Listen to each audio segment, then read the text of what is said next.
Awesome. Cool. Well, Amalia and Eric, nice to see you and officially like meet you.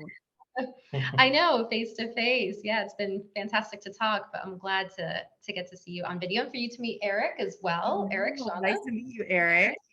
That's my Yeah. stepdad's name. It's the best Ah, name ever. You guys are good people. Oh, yes. So Good to tell see you me, again. yeah, tell me, where are you guys calling from so everybody knows?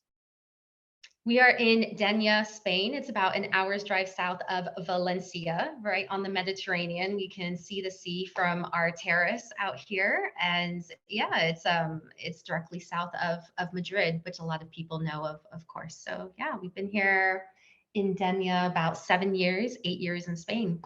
So, yeah. Amazing. Oh my gosh, I'm so excited to have you guys. So I want to give you guys a proper introduction. So for those of you who don't know Amalia and Eric, they're super awesome.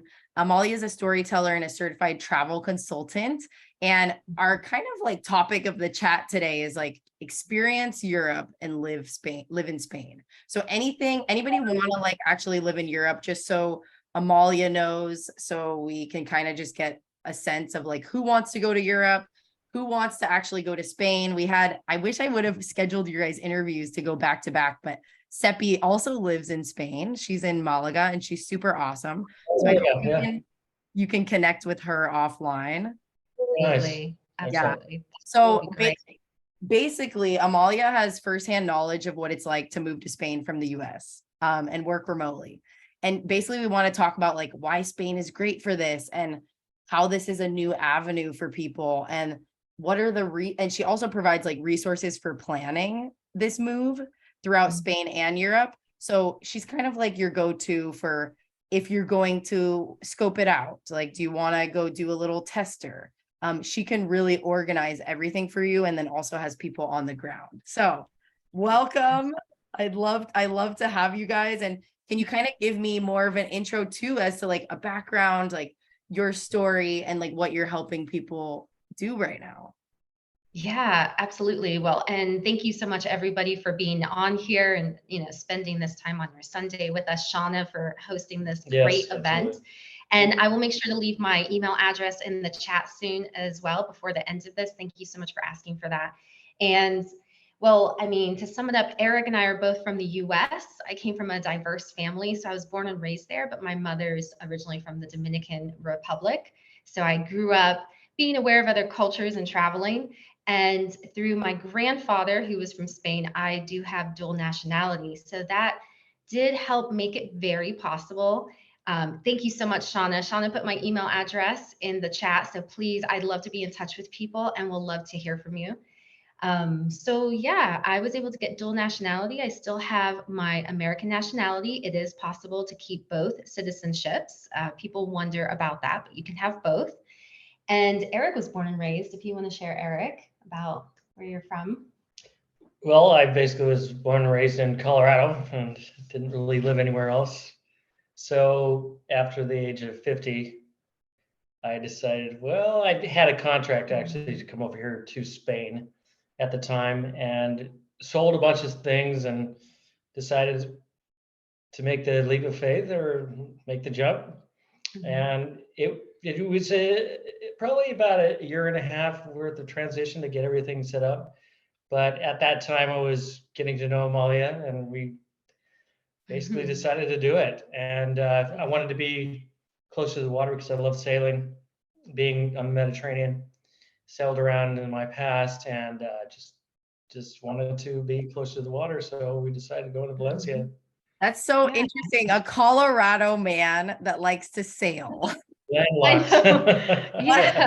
How is that even possible?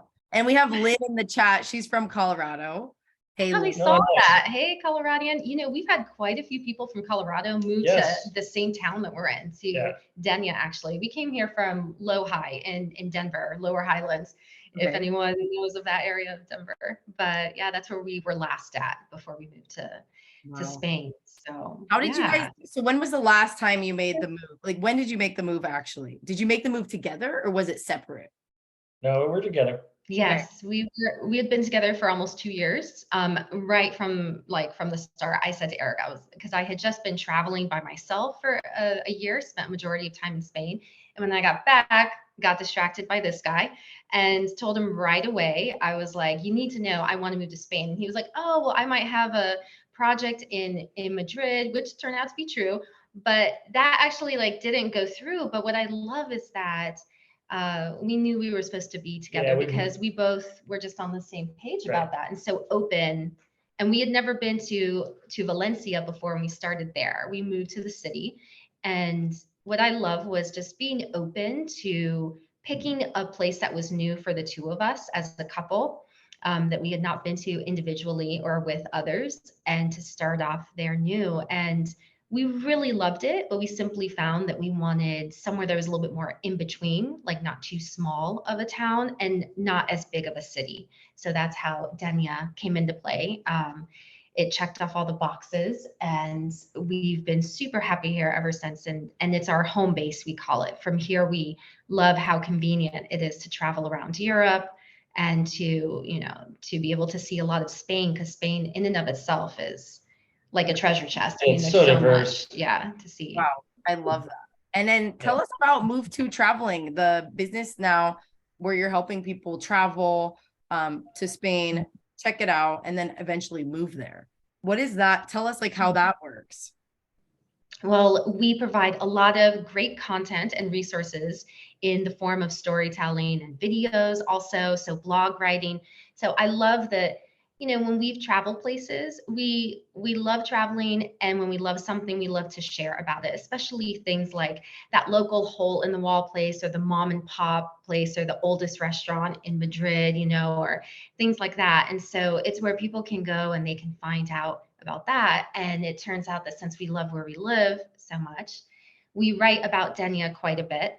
So we have become experts of sorts and the go-to, especially for the Costa Blanca area of Spain. But throughout Spain also, as you mentioned, I actually have family, my mother living in Extremadura, which is a region along the Portuguese border. It's north of Sevilla.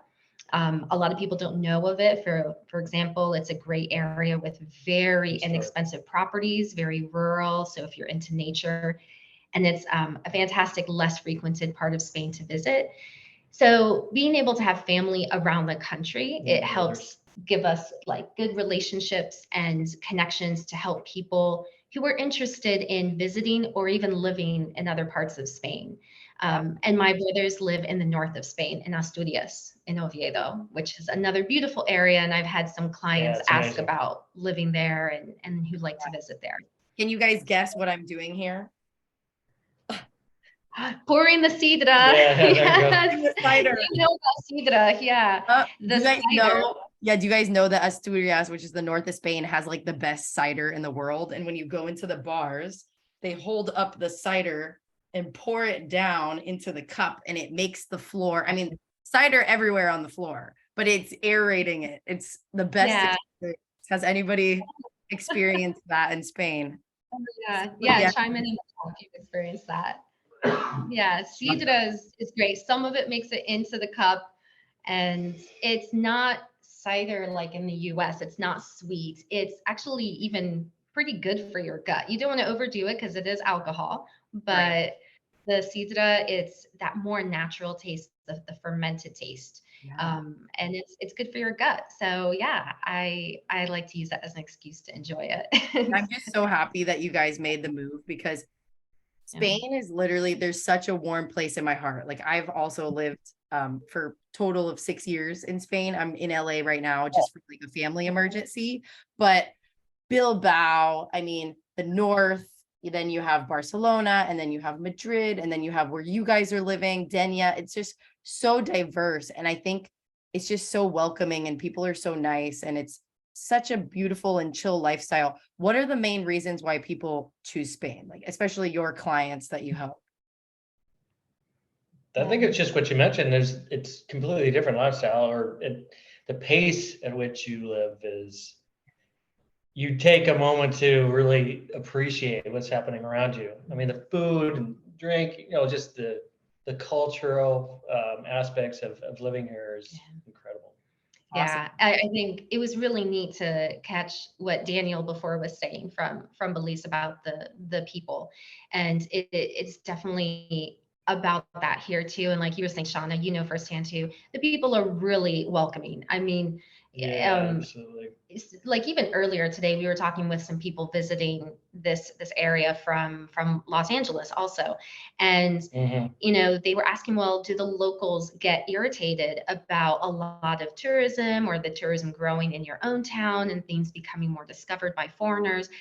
And you know, in what, the 6+ years we've been here in Denia, we've never encountered anyone that has ever complained about that. If anything, it's the foreigners who are always telling me, stop writing about Denia. Right. We don't want more Americans coming. We don't want more foreigners coming. And I'm like, there's still only 100 Americans here in our town. Like and it's a good sized town, you know, it's not too small. And so it still is like a nice off the beaten path kind of place that I think a lot of Westerners have not known about, and still don't know about. I think along with what Eric said, one of the biggest things is the quality of life. And a big part of that is what you can afford here. It is such a good quality. And so a lot of people who look to retire here, if we're going to speak about those who are interested in retiring, it's, you know, your retirement can go so much further. And the quality, the pace of life is so wonderful. Along the same lines, it's exciting that people realize you don't have to wait until you retire. And it's one of the positive things that's come out from the pandemic is more people now are open to working remotely, working from home, and being able to travel more. So Spain has a new Digital Nomad Visa program that just started off beginning of this year. I did an IG Live episode on that a couple months back that's still on our feed at Move to Traveling on Instagram, and talked a lot about the Digital Nomad Visa and how this great opportunity is now available in Spain and some other European countries as well. So that's awesome. And thank you for sharing all that. Can you tell us, okay, I think we were talking about this in 2 calls before with Sophia from Live and Invest Overseas.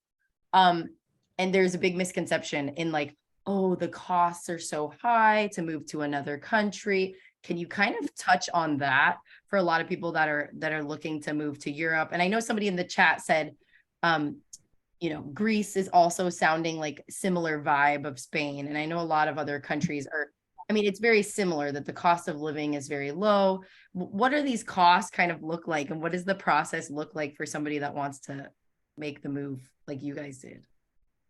Yeah, I think right away, you know, I'm very quick to realize our process of moving was different in regards to visas and stuff. But I think right away too, the main cost that people should consider is going with a law firm that specializes in residency processes. And those costs can definitely really vary depending on the extent to which you want professional legal help with your residency process. But over here, I think, you know, it can be quite affordable that you're going to invest. It'll still be less than $1,000 probably to have legal help to help you with that residency process, especially if you don't know Spanish, if you don't know the language and don't want to go through it by yourself.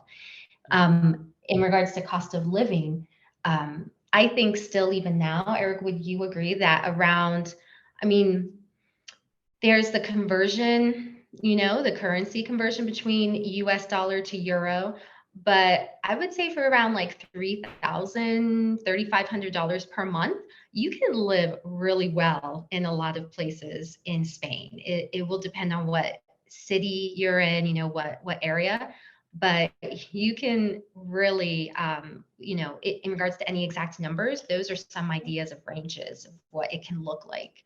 Did you say 3,000 to 3,500? Yes. That's living pretty large though. I was gonna say that's pretty generous. Yeah.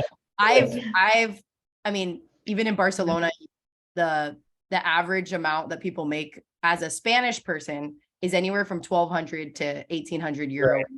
Yeah. So you can just FYI, guys, you can live very minimally. The minimum wage is it 800 euro a month right now in Spain? Right around there, yeah.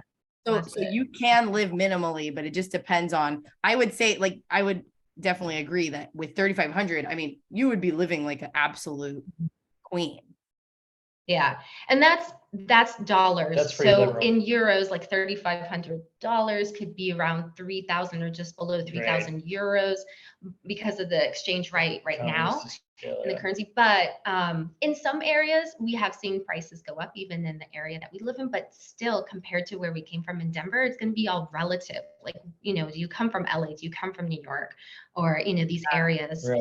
And so for example, like, our apartment, we have no qualms in telling people we still rent. Our place comes furnished. We've been here 4 years now, and it's 1,000 euros per month that comes furnished. And it's a 3-bedroom, 2-bathroom, 2-floor penthouse on the top floor with terraces, 2 terraces, 2 balconies on the top, and views of the sea, and just right in town. So everything is central. And here, people think we pay a lot for that. Like the locals, you know, some of the other foreigners are like, oh yeah, that's really good, 1,000 euros, you know, that's good. But the locals, some of our friends, we don't tell very many because they're like, oh my gosh, what are you thinking? Like, you know, so Spend too much. It's very relative.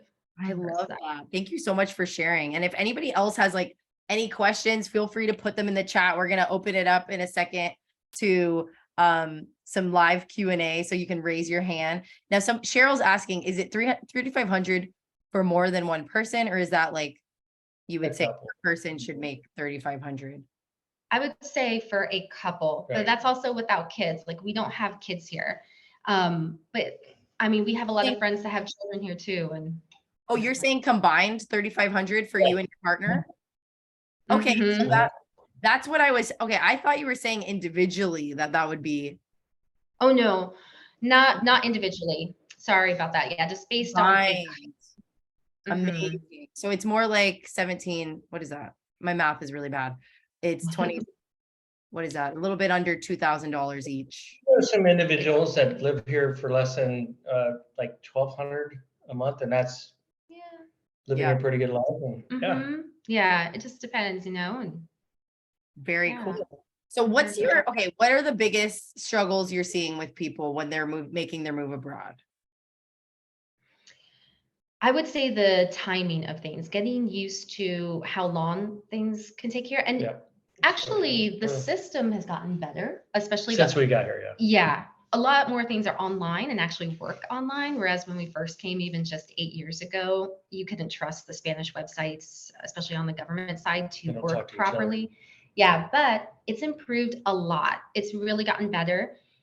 So, but still, I think coming from the US, we can be really used to thinking, oh, well, I submitted something, so I'm going to be able to follow up, you know, in a month or so. And there could be a month of delay, you know. So I would say that is the most frustrating thing for people. But to be really honest too, like, we haven't heard any horror stories in a while. Like when we first moved, we maybe heard from some people who were really having a hard time with the move over, especially things like moving a lot of stuff. If you're trying to send a whole container of things from the US. Sell it and buy it back over here. Don't ship. We have numerous couples that have brought stuff over here in crates, and they like, why did I do that? Or part of a container, you know. For some things, it can definitely work. But you know, things can get held up in customs sometimes, for months and months. And it might take longer to get your stuff out of customs. And so then it's almost like they end up buying stuff that they need, right? In the meantime, like, because there's containers. So I guess just like planning that properly, you know, and obviously minimalist is great, but some people are going to want to move, you know, all of their belongings, which, you know, you can do it, but you're basically saying just like, just be aware that there could be some problems with that. Yeah, go with a really good company. Like, I think in the beginning, it's a lot of the work up front to research good providers. Like I was mentioning, like a good law firm. For years, you know, we did not recommend any law firms or real estate agents because we wanted to only recommend providers who we really felt were good quality. And now we only work with one law firm that we have experienced to be great. And that's who we recommend. So if anybody does need a great resource for like helping with the residency process or any legal matters here in Spain, even like the legal matters having to do with buying real estate, they are fantastic. I have clients that have worked with them and loved them. Solid. And based on their testimony and our experience with them, you know, we are happy to refer them, and because we trust them. And then same with real estate agents. We only have 2 that we refer out because we got to know them actually personally. And we got to see the testimonies from their business over years. And from that, we were like, okay, we feel good now about like referring someone to people. Yeah. And the real estate agents that you guys work with, is that just for the Valencia region, or can it be all around Spain?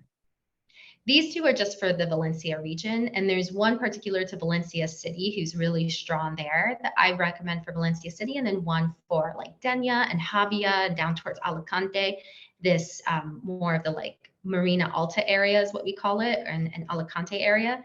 And that's in the Valencia region too. But what's exciting is my network continues to grow. And there are times where I also reach out and make contacts through the family I have here. And for me, it's all about who you know. And that's how I like to make those business relationships. And so I have looked into contacts for that in other parts of Spain for people who are interested. I do have a contact that is great for the Algarve in Portugal that I have built a relationship with now. And that came through my family also. And so that is another real estate contact. That's a hotspot.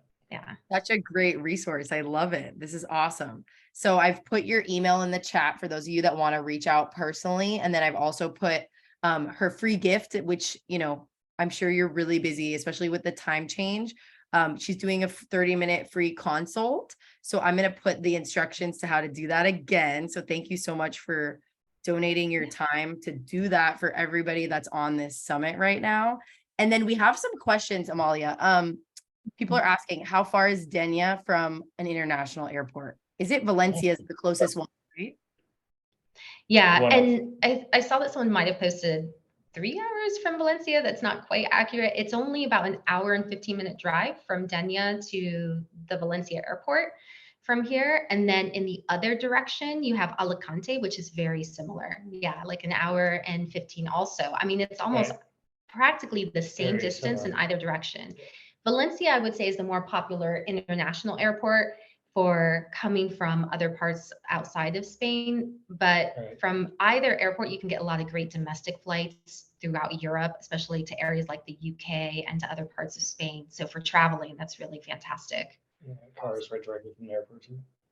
Awesome. And then we had some other questions that were really interesting, which I love these, about like, is it uncommon for people to go out on a work night, but they wouldn't be coming back at 5 to 6 a.m. unless it was a weekend? Her initial question though was, how late do things stay open, and kind of what's the that late night culture, which is very Spanish. You know, even though the Spaniards eat really late, that still is very strong here. Yeah, it's true. Like families will sit down even with kids at like 10 o'clock at night to eat dinner.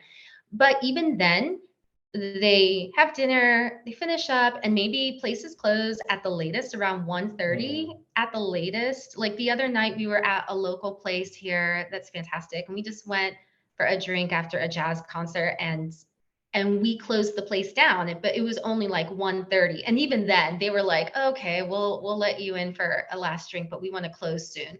So it will depend probably on where you're at too. Like in Valencia, some places will stay open later, but Denia has more of a family feel, perhaps. There are great places to see live music and go clubbing and dancing here too. You can get the ferry to Ibiza in only a couple hours. Denia has a ferry that goes to Ibiza as well? Denia is actually the hub for the ferries that go over to Ibiza, the island. The Balearia company? Yeah, their headquarters is here. The guys from Denia, the head of it. So cool. I love that. Ferry is really cool. It's so great. You can bring your car on there and then explore. You actually have 4 of them. Yeah, we're the closest point on the mainland to Ibiza and Formentera, which are great to visit. I love we visiting love the there. islands out there. Awesome. Yeah. Well, thank you for sharing about the late night. And I don't know if you wanted to elaborate on your question. Sarah, I think, was the one that asked that. Let's take a question from John. John, I don't know if his hand was up from the last time. John, do you still have a question? I don't think he does. Okay. Does anybody else have any other questions? You should utilize the couple minutes we have left here. Christina says, can those recommendations be given here? Well, Christina, we don't have much time, so I would recommend that you reach personally out to Amalia. I've put in the chat, you guys can get a 30-minute free consult, which she's generously donating just for this summit. She normally doesn't do that. So you just have to follow the steps there. And then I've also put her email. Okay, last question. What's the final secret that you have? And I want you both to share the final secret you guys have for like those that are feeling overwhelmed. They really want to do this. They're on the fence. They really want to move abroad. Like, what secret would you tell them so they can make this move in under 12 months? And we have like 1 minute to hopefully wrap up. Okay. I would say it's okay if you don't have everything figured out, and take that first step, get the help that, you think that you're going to need, and trust in just, taking that first step and go ahead and come out here, and even if maybe you just want to do a scouting trip as a travel agent, I also plan scouting trips for people, especially those are some of my favorite to plan for people that want to move to Spain. But I think just being open to the fact that you don't have to have every step of the process figured out before you make the move. We certainly didn't. We didn't have Eric's residency yet. We worked that out once we got here, and yeah. So that's the secret. Yeah, take the leap of faith, follow your passion. What was yours, Eric? Oh, take the leap of faith, follow your passion. And Yeah. I'm an artist, and when it was the time I actually came to make the decision to do it, I said, I'm going to do it. And my family's like, no, you're not. You're going to be living in Colorado for the rest of your life. I was like, no, I'm actually going to do this. I'm going to move. Love it. And I want to just echo what Amalia said. Look, perfectionism is going to get you nowhere. If perfectionism is your intention with, oh, nothing is together, it has to be messy. Like, be okay with it being messy, because if you're going to be a perfectionist, which a lot of us are, it's just going to keep holding you back. So messiness is okay. It's not going to be this like picture perfect, everything's organized perfectly. Of course, if you could do that, that would be awesome. But that possibly could hold you back. So awesome. Thank you guys so much for being here. I've put your guys' info in the chat, and please give a big thank you in the chat for Amalia and Eric taking their time to join us on a Sunday. And I wanted to introduce you guys to Avery. Avery is actually moving to Portugal in 3 days now, Avery. Yeah. Hey. Yeah. I travel full time, so I'm a full-time digital nomad. I travel around quite a bit. So this will be me staying in one place for a while, but I'll be in Portugal for 1.5 years. I just got my permanent residency and I'm working on citizenship. Awesome. Fantastic. What part of Portugal? I'll be in Peniche. In Peniche. I don't know that part, but it's right outside Lisbon. It's about a 40-minute, depending on traffic, 30 to an hour. Very exciting. Congratulations. Be in touch. Yeah. If you're ever in like Denia, Valencia area, if you're ever coming through Spain, hit them up. They're super. I have to stay put for the summer because I don't know when. You guys were talking about getting used to things not happening when you want, or like maybe even in the same calendar year. That's very much the Portuguese government. So they told me they would process my visa in 4 months, and they processed it in 8. And then my visa appointment officially is actually after when my temporary visa expires. And then they told me my permanent visa will arrive sometime in June. I'm probably not expecting it until September. So once I have my physical visa card, I can then start traveling around Europe. Well, good for you for sticking with it. I'm sure you're seeing it's going to come about, but yes, we understand what you mean. Exactly. his process took months, Yeah. like a couple years longer than we expected. It was Yeah, nuts. I've been in it for about 1.5 years now. Oh, Wow. That's amazing. a long time. Wow. Oh, well, Amalia and Eric, thank you guys so much for joining, and let's give a big thank you to them, and can't wait to see you Thank guys you so on the much. next trip to Spain. Sorry we couldn't make it work when I was in Valencia-ish 2 weeks ago. Hey, there'll be other times. We look forward to that too. Shauna, thank you so much. Thank you to everybody. Have Yes. a great Awesome. Sunday. We'll be Have in a touch. good Sunday.